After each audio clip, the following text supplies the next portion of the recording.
coming up on Under today's 30 episode? inches does not require inspections other than the final inspection. It still requires a permit. This is the You Ask, the Pros Answer podcast. Do you have questions about an upcoming exterior contracting project? We've got answers. Welcome to the You Ask, the Pros Answer podcast. Hey everybody, welcome to the You Ask, the Pros Answer podcast. Your questions answered by the pros you trust. My name is Cole. I am part of the marketing team at Pro Exteriors, and joined as always, I have owner and president of Pro Exteriors, Aaron Rogers. Aaron, how you doing? I'm doing wonderful, Cole. It's another beautiful sunny day. A little hot, but overall, no complaints. Good. I was hoping you would return the question because I had an answer locked and loaded for how I'm doing, but I'm just going to tell you anyway. I am surviving on willpower and pizza rolls. It's been we've had some illness go through our house these last few days, and so I'm just kind of getting by. I don't know. We can. I literally came up with a list of answers of positive ways to answer that I'm doing well instead of just answering the normal, hey, I'm doing good. Mm-hmm. Okay, moving on. Audience, if you were able to tune in, whether you listened or watched to last week's episode, you had a chance to kind of peek into a conversation that Aaron had with our project coordinator, Josh, on a recent road trip that they took. If you missed last week's episode, I would encourage you to go back. As always, on YouTube, there's timestamps where you can click and kind of jump around in the episode based on the topics that are listed there in the video description. But today we are back in our respective studios, and we are going to tackle another question that we get asked pretty frequently. I am going to play the role of the homeowner, and Aaron's going to play the role of the expert, because that is what we are in real life. So, Aaron, the question today is, where do I start if I want to build a new deck? Great question. So typically when you're going to look at a deck project, you're going to want to look at kind of the area where you feel like it's the most appropriate. You're going to have some issues in most of the areas locally. You really need to figure out what your setbacks are and what you can actually build. Doing that on the front end prior to meeting with a contractor is ideal for us. We want to come out there. We want to give you everything you want. Every once in a while, we'll come up in a situation where somebody asks for something, and then we get further down the process and find out we can't actually build what they want. So knowing what you're able to build, knowing where your building setbacks are, trying to figure out what your current code is. I mean, most of these things your contractor can help you with, but these are kind of the things on the front end that really kind of give you a better idea as far as how far you can take the project. So real quick, I want to jump in and in your simplest terms, what is the setback of a property? So a setback, or some people call it a building restriction line. If you look at the border of your property and you come in, it can be anywhere between, say, 20 to 30 feet. You can't build anything within that line. No permanent structure can be built. They do allow you to do fencing and things like that right up to your property line because they're not considered a permanent thing. But the building restriction line or your setbacks are basically the imaginary line that you can't do anything in that area. So to take it from like a baseball terminology, it would sort of be like the warning track, yep, but it's invisible. Correct. Or it creates a buffer. And then would you suggest, as the homeowner, would it be also wise for me to check into any HOA restrictions prior to meeting with the exterior specialist? 100%. Dealing with an HOA and dealing with a property management company is something we do quite often. Most of your local communities where we are going to have an HOA. Most of them are run by a property management company, so a third-party company. They usually have forms in regards to what you are and are not allowed to do. Looking into that stuff on the front end. Again, The idea is trying to limit the amount of time that you, as the homeowner, and us as the contractor, kind of spin our wheels talking and designing a project before we find out that the HOA, the community, won't allow it anyway. So usually they can send you that form. You may or may not already have it.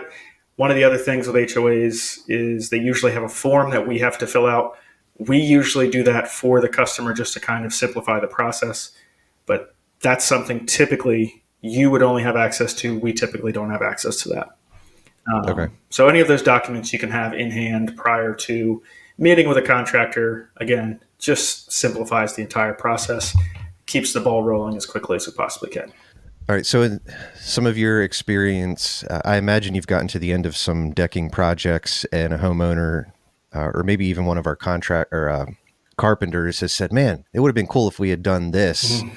After kind of finding out more about how the deck is going to be used, Yeah. I know it probably could go without saying, but I want to say it anyway. Just what are some of the applications that you've seen that people use their decks for? An extension of their dining room and their living room is probably the most used. With that being said, typically whatever size you have in your mind, it's not going to be big enough to do everything you want on that deck. We see quite often people are like, they have a certain budget they want to stick to, or they already have an idea of the size they want. They saw something on, Pinterest or HGTV, where this is the size deck they had and this is what they're able to do with it. We see quite often that decks get real closed in real quick once you put, lounge furniture on it, maybe a dining room table, a grill. Yeah, they get small real quick. And I've seen decks. We just moved into a new house. We have a pretty basic deck on our back, in our backyard, off of a slider. But I've seen super simple structures. I've seen ones that have all sorts of lighting and stuff built into it. Yeah. Before I even contact a company like Pro Exteriors, is it wise to have all the applications, all the things that I want to be able to do, to have that in mind, to kind of have a wish list Yeah. written out? Yeah. So having a wish list, Pinterest is a great resource for almost any sort of home project. You can get ideas as far as the overall look and kind of feel you want for the deck. Knowing somewhat what you plan on doing with the deck helps us because we know roughly how big it should be. If it's just you and your spouse, you don't need a ginormous deck. If you never entertain, again, a 4-person table versus an 8-person table, all of that information is stuff that we try to figure out during the initial meeting.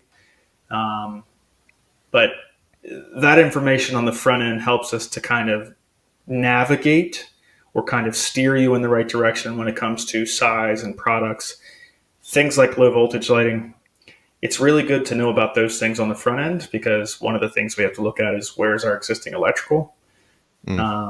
Locating your sprinkler heads is always one of those things that people kind of forget about. Like we can build a brand new deck where there's not one currently, but most likely you're going to have sprinkler heads that have to get moved.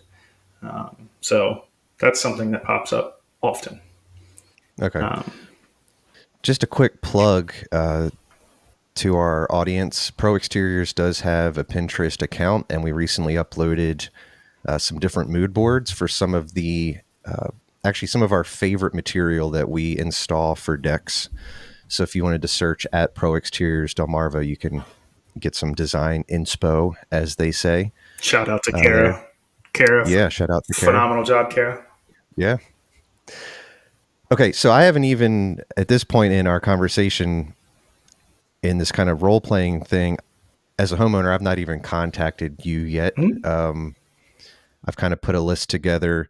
Maybe it would be wise to do a list of negotiables versus non-negotiables. Yeah, wants versus needs. Like, this is what I absolutely need, and this will be nice to have if we can get that as well. So, a lot of it comes down to budget. A lot of homeowners don't feel comfortable sharing the budget with their contractor, especially, say, if they're interviewing multiple contractors. They don't want to give their budget to multiple contractors. But in all reality, if you feel really, really comfortable with a contractor, if he's asking all the right questions, give him your budget, because ultimately we're trying to maximize what we can give you for that budget.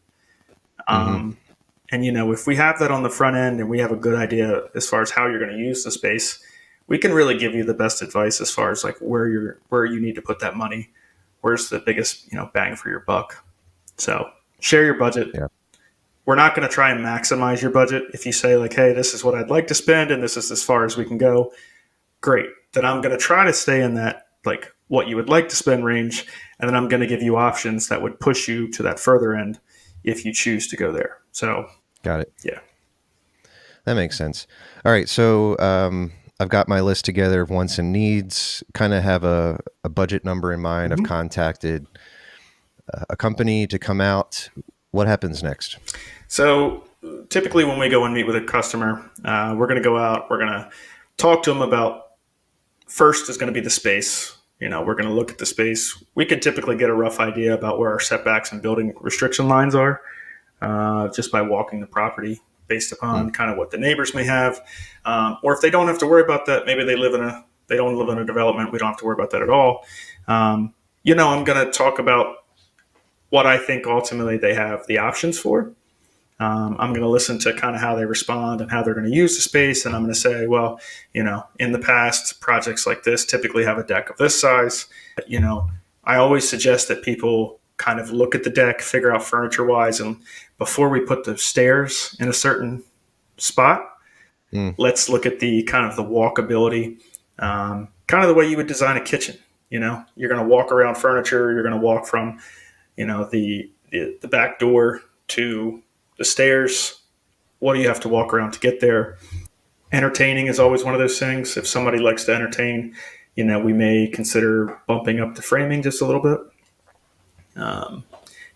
It's basically an interview. Okay. We want to know everything you're going to do on that deck. So we could talk about all the different things, all the different options, the types of decking, the types of railings, the lighting, the speakers, the stonework, the lattice work, all the individual options. Again, we're trying to give them a full picture of what they could have, and then we're going to try and kind of define that a little bit more before we start giving them estimates. We talk a lot about minimum code. The current code that we use here, the 2021 code, the minimum code for framing, specifically for decks, is not the best. I wholeheartedly believe that minimum code for decks is lacking seriously.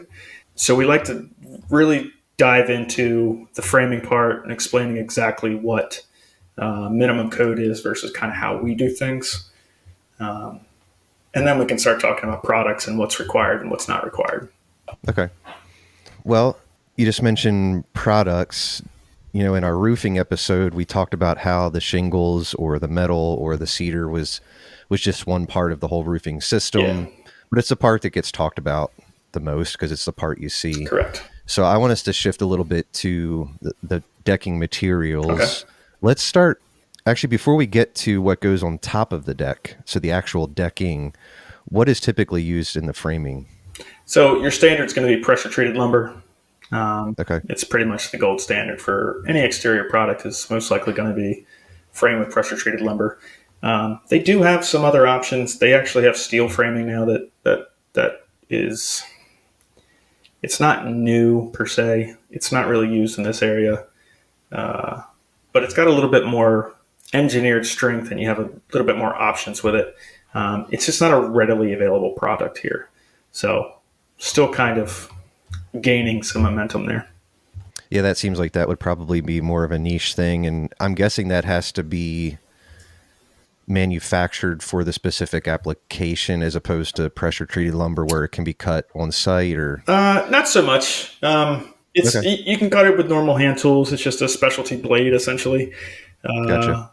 But yeah, I mean, it's just a matter of accessibility. Okay. There's nobody in our local area that's going to stock that. So, if you run short on something, it's got to be ordered. So, yeah. All right. So pressure treated, most people listening or watching know what pressure treated lumber is.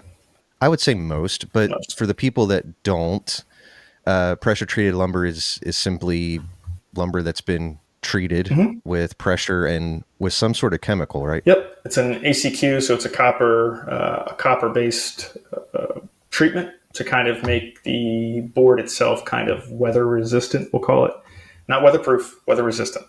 It's still you're going to have varying grades. Like this can go in the ground, this can't go in the ground. So you've got some different grades, but overall, your standard pressure treated, you can get it at Lowe's, Home Depot, pretty much any supplier out there. Yeah, it's the gold standard. So, all right. So I know what the framing's made out of.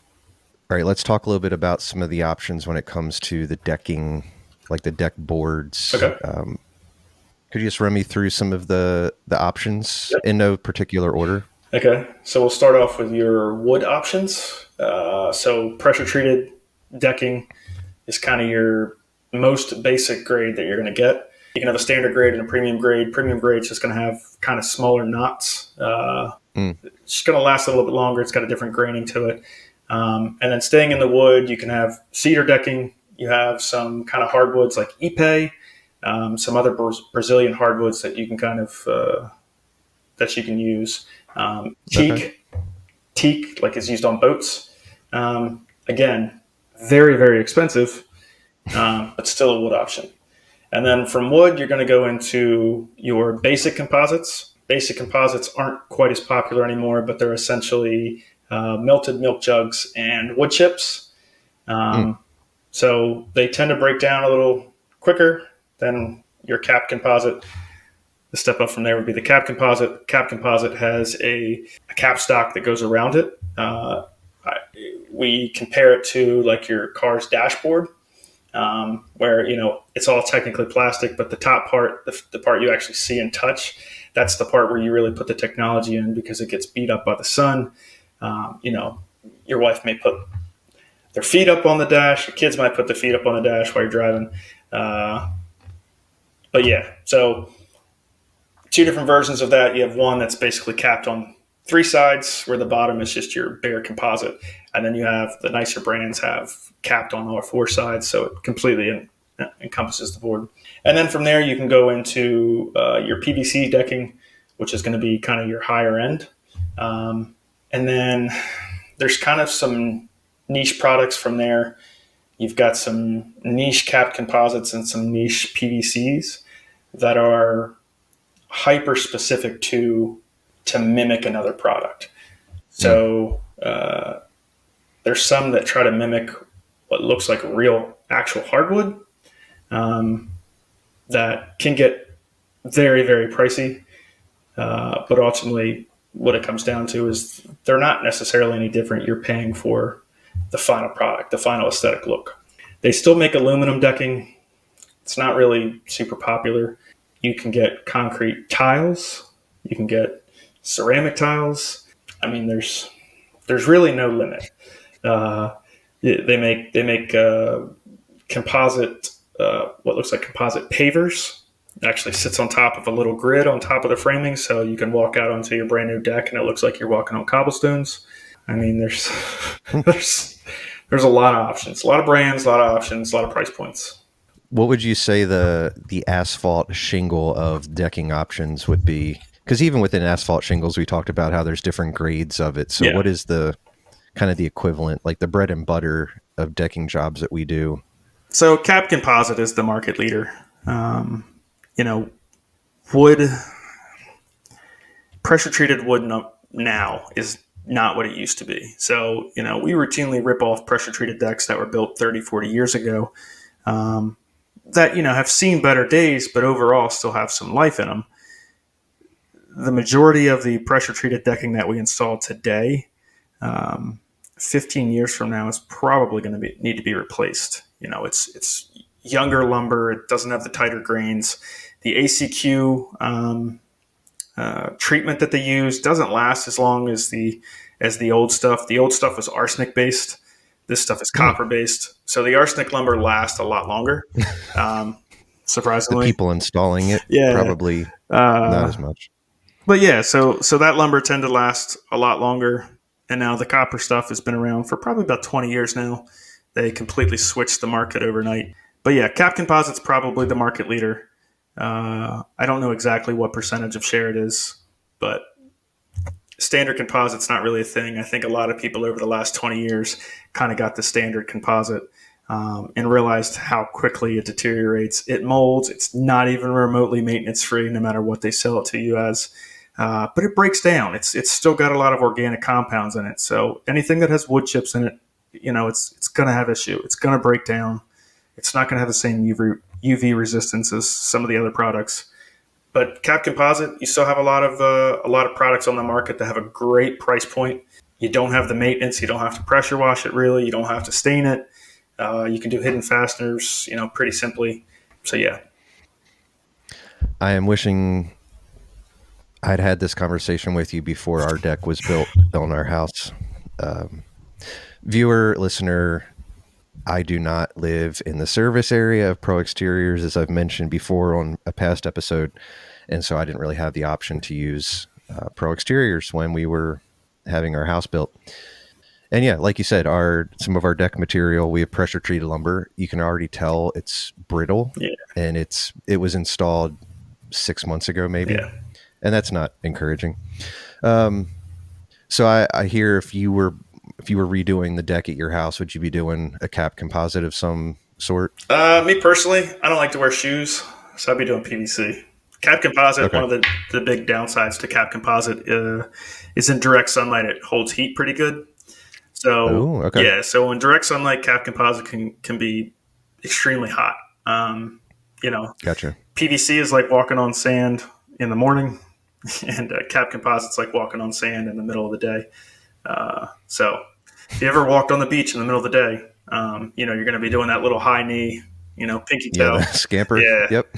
On Cap Composite. So that's one of the questions that me personally, again, I don't do a lot of sales anymore, but when I do go and meet with customers, one of the first things I ask them is, do you like wearing shoes when you're home? Me personally, I'm a farm boy. I don't like wearing shoes.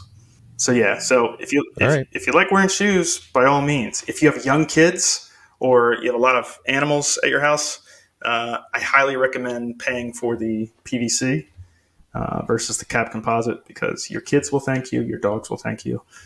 That might be the pro tip of the episode so far. Yeah. So yeah. Okay. All right. So that we've covered the kind of the foundational pieces of the deck. We've talked about the decking material itself. What are some of the other accessories? Talk to me about the railings or lighting or those other things that we don't want to forget about. Yeah. So, your frame is your basis for the entire deck. Your decking is kind of the second piece of that. And then railings will kind of be the not necessarily the last piece, but one of the last crucial pieces. Anything over 30 inches requires railings. I think it's a little high if I have a 29-inch deck. If you take a step off of a 29-inch deck, you can hyperextend your knee pretty easily. So anything over 30 inches requires railings. Kind of the same thing with decking, where you have a whole slew of options. You can start with your pressure treated. You can go to cedar. You can go to Ipe. They have aluminum painted railings. They have aluminum pressure powder coated railings. They have stainless steel cable railings. They have vinyl railings. They have PVC railings. You have composite railings. I mean, the options are endless. And there's almost nothing that isn't available in our territory relatively quickly. So we're starting to see more and more options for railings in the past 5 or 6, 7 years or so than we've ever had before. We have more competitors in the space as far as more brands making the similar product with warranty, color options, and availability. So railings, I mean, again, depending on budget, you can go as far as you really want to. Glass railings are still fairly popular. I think most people think glass railings are amazing if you have a decent view until you have to clean them. Especially if you live. A dog. Yeah. So, they come with engineer stamps. They're just as strong as the other railing options you have. But depending on where you live, you're going to be cleaning them often, which kind of loses the appeal after a while. Mm-hmm. And then from there, the rest of it's kind of more like your finished pieces. It's the decorative icing versus the main icing. So the trim that you use around the deck, the landscape fabric you use, the stones you use if you choose to do, to cover the ground underneath of it. Um, Lattice work, you have the kind of the cheap, when most people, when they hear the word lattice, are thinking of like the cheap, kind of like gingerbread style lattice that you buy Mm-hmm. in 4x8 sheets. We as a company don't use that stuff. It's a very unstable product. It's really hard to put a warranty on it. Even if you install it perfectly to the manufacturer specs, it always fails. We typically always push people towards like either a vertical or a horizontal PVC board. Um, we can do a whole bunch of different options with that. But honestly, like we can frame off of that. We can put an access hatch underneath of it if you choose to have an access hatch. Um, and if you hit it with your weed whacker, it's not really going to do anything. You can pressure wash it without it breaking. You can hit it with your mower without it breaking. You can paint it. There's so many more options with PVC than there is with vinyl. And then you can go with you got all kinds of different sorts of lighting options and sound options, and it's endless. So yeah, so we started seeing more and more people kind of want like a grill inset. It was real popular for a while, and then it kind of died off, and now we get more and more people asking for like a specific spot where we kind of bump the deck out to put their grill so they don't lose like the space on the deck for the living area. Sure. Um, And I would imagine we talked about HOAs at the beginning of this conversation, but yep. when it comes to railings and that sort of thing, most homeowners associations are probably going to be particular about the color of railings, Yeah. some of the material, more so than the decking itself. Correct. Yeah, railings are a little bit more visible than the decking is. So in a lot of communities, they're just going to want you to match what's already kind of existing. Normally, there's going to be some sort of railings on the exterior of the house. So a lot of times the HOA will just stipulate that it has to match that. White vinyl railings is the kind of the gold standard. It's the most common, and it is so ridiculously cheap and quick to install that it really it makes sense. But yeah, HOAs kind of dictate almost everything if you live inside of a community. Okay, so let's say I've had an exterior specialist or a sales guy come out, talk to my wife and I about all the different decking material options. They've kind of walked the property, got a good sense of what we're looking for. Before I move on in the process, where would you recommend, you just said you don't do sales a whole lot, but when you do, where do you recommend that homeowners spend the bulk of their money as far as a deck is concerned? So I'm going to say this twofold. Okay. The frame itself is one of the most important parts because, 25, 30 years from now, you can replace the decking, you can replace the railings. We call that remodeling a deck. But if the framing shot, you got to replace the entire thing.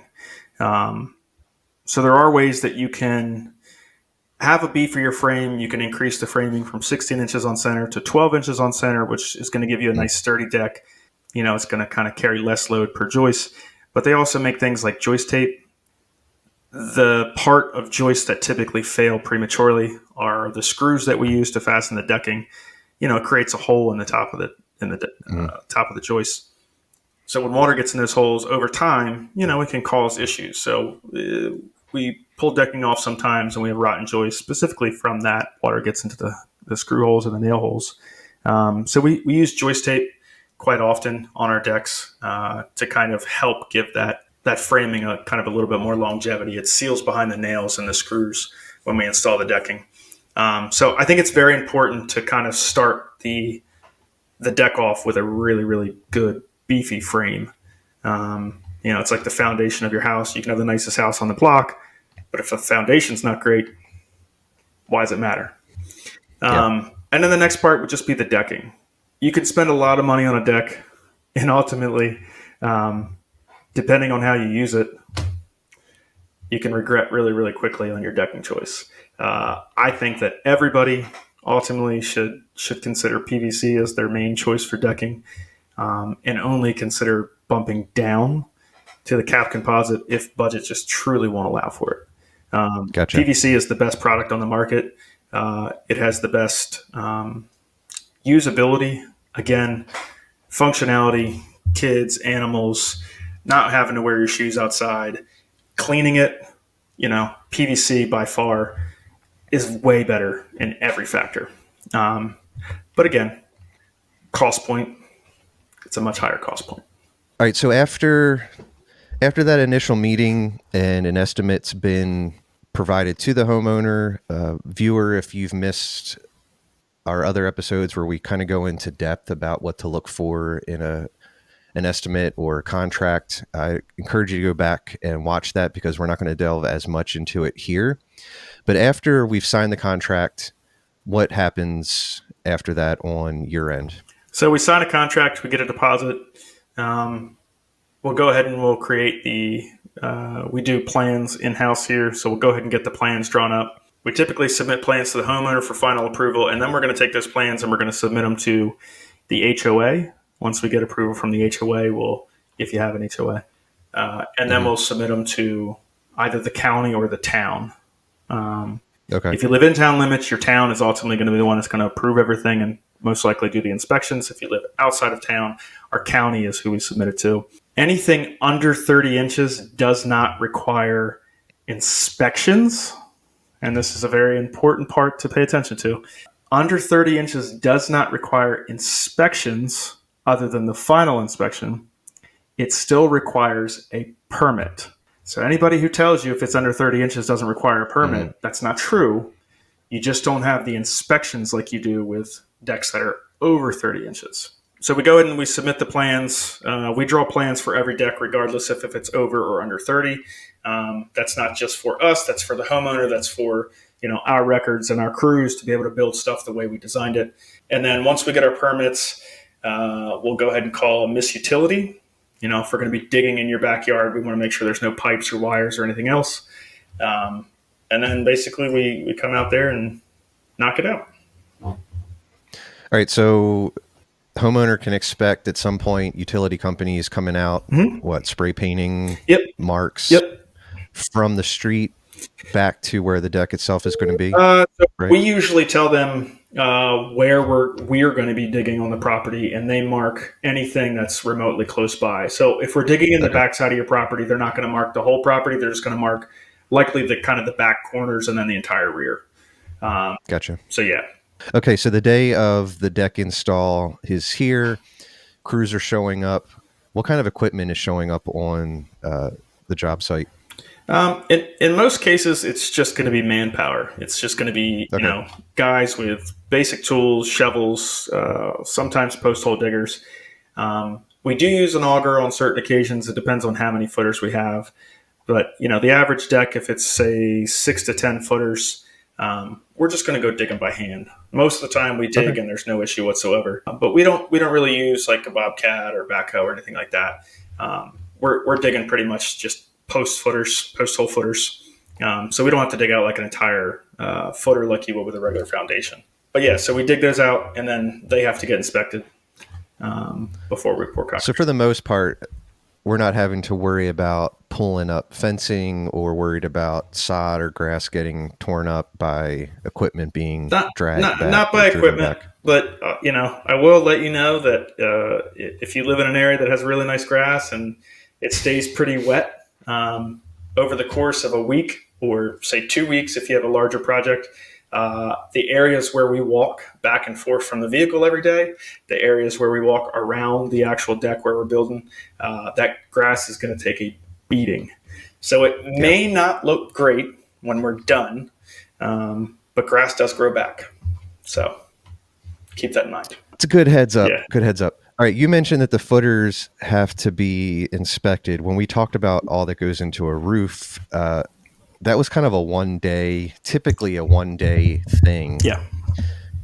I'm hearing that a deck is different, right? Yeah. Average deck is going to be a week and a half, maybe. Again, Okay. if it's planned out accordingly, if you can kind of pre-plan your inspections, then it goes relatively quickly. Framing goes super quick. Decking, for the most part, goes super quick. It's all the little finishing touches that we put on there that ultimately make the difference. Okay. So the day's arrived. The footers are dug. Is it just bags of Quikrete? Is that what you're Most of the typically time, using? yeah. Most Okay. of the time, it's just going to be 80-pound bags of Quikrete that we're going to mix right there in a wheelbarrow. We'll use fast set if we have a limited amount of time. We'll use a fast set concrete, but most of the time, standard 80-pound bag is all you need. All right. And then inspection for the footers, final inspection. Are there any other inspections throughout the process? So if we're only doing a deck, it's typically going to be 2 actual inspections. So it'll be the footer inspection, and then your framing inspection and your final inspection can a lot of times happen at the same time. And that's because, it's not like a normal house where you have like insulation and electrical wires and all that stuff where the underside, the framing is exposed. So as long as they can access the framing, then typically they can look at the final product, make sure your railing heights are the correct height, make sure you have a graspable handrail in place, and check all the framing and connections and everything at the exact same time. So your typical deck is only going to be really 2 inspections. Okay. If it is a larger project and it's kind of broken down into multiple sections, like if it's a multi-tiered deck or a deck that has a little bit more structure, a second story deck, we'll usually get the framing inspected before we put any final touches on it because it involves kind of just a little bit more structural, screws, fasteners, lag bolts, those types of things. So, And I would imagine if there was any electrical work done, the electrician would have to correct. handle the inspection Yep. on that end as well. Yeah, and just, electrical inspections are completely separate from what we do. We can't call in for an electrical inspection. Only electrician can do that. So if you Gotcha. use a licensed electrician on your projects, they're the only ones who can pull the permit and get the inspection. We cannot. All right. So fast forward the week or so, obviously, weather permitting is done. The deck's done. I love it. My wife and I are sitting out on our deck the first evening. We're grilling up dinner. Our kiddos come out and we're eating dinner, and we realize that something doesn't look quite right. Could you talk to me a little bit about the warranty that comes with maybe the different warranties? Because I would imagine, much like roofing, there's warranties that come from the manufacturer Yeah. and then also from the contractor itself. Yeah. So we as a company pretty much cover our labor forever. We have a limited lifetime workmanship warranty. We put the limited in front of it because essentially we just don't want anybody else working on it. So if there's ever an issue, we're always going to come back. Anybody who's ever used us for a warranty issue will tell you that we always come back. And then as far as the manufacturer warranties, pressure treated lumber really doesn't have a warranty. Cedar doesn't really have a warranty. Almost all of your non-natural products are going to have a pretty good warranty in place. You can call it a lifetime warranty. Again, lifetime is a weird word in the building trades. Lifetime doesn't mean forever. Lifetime means the lifetime of the product. So every product has kind of a different lifespan. Most of your better decking brands are going to come with like a 25-year warranty. Okay. Some of them might come with a 30-year warranty, but that warranty is going to be kind of broken down into a couple of different things. It's going to be broken down into kind of the color and the fade, and then it's going to be broken down into the product itself. So you can have products that basically deteriorate, but the color stays in place, and you can have products where the color fades away, but the product is perfect. So, Gotcha. so yeah. And I would imagine that that's something that the exterior specialist ought to go through in that beginning phase, right? Correct. As long as, but it's also good for the homeowner to be asking those questions. Yes. Yep. All right. So we've talked a pretty wide gamut of what to expect when we are getting a deck built on our house. Yep. We've talked about the foundation. We've talked about the different materials. We've talked warranty. We've talked the pre-planning and permits. What are just some of the things to be aware of with regards to the pricing or the cost of the deck or the quotes that I might receive? Yeah. So, with previous episodes, we talked about pricing when it comes to roofing. And, we talked about the fact that the majority of the time when you get quotes for roofing, you're going to have a couple of guys that are pretty much in the same ballpark. And then you may have one outlier that's either super high or super low. With decking, it's a little bit different. So with building decks, let's say you get 3-4 quotes. It's not uncommon for all 3-4 of those quotes to be very, very different price wise. You can always have guys that'll come out there and they'll quote you $6,000. The next guy may be 8. The next guy may be 12.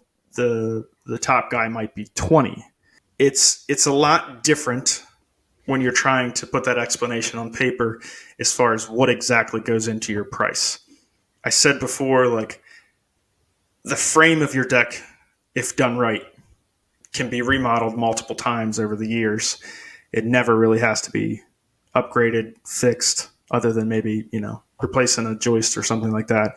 But if properly done, that deck will stand the test of time. I wholeheartedly don't believe in minimum code. So the lowest guy and maybe even the second lowest guy, you're getting minimum code. If code says that I can use 2x8s on 16-inch centers, that's what they're going to go with. Whereas, a better contractor might say, okay, we don't believe in that. If the span chart says that I can take a 2x8 to 13'2", and our deck is 13'1", I'm not using a 2x8. I'm using a 2x10 or more. So those little things, although they seem, minimal on your end, they do add a considerable amount of cost. And then same thing with the decking products. You have brands that are on the very, very high end of the price point. And then you have brands that maybe don't have the same amount of marketing behind them that are still great products, but they're on the other end. And then you're going to have a whole bunch of brands in the middle. So even though you're, say, asking all 4 contractors to bid a 12-foot by 16-foot deck with, a cap composite and a white vinyl railing, it doesn't mean that all 4 quotes are quoting that exact same thing. If you look at vinyl railings, for instance, there are some companies that have, vinyl railings typically come with like an aluminum extrusion that goes in the top and the bottom. It's what keeps it rigid. There are some companies that believe you don't need it in the top and the bottom, so they only put it in the top because that's the area that people lean on. So a good vinyl railing brand is going to have the extrusion in the top and the bottom. The guy that's on the lowest he's not worried about that bottom, so he's going to have the brand that doesn't have the same amount of support. Guys that nail everything together versus screwing everything together.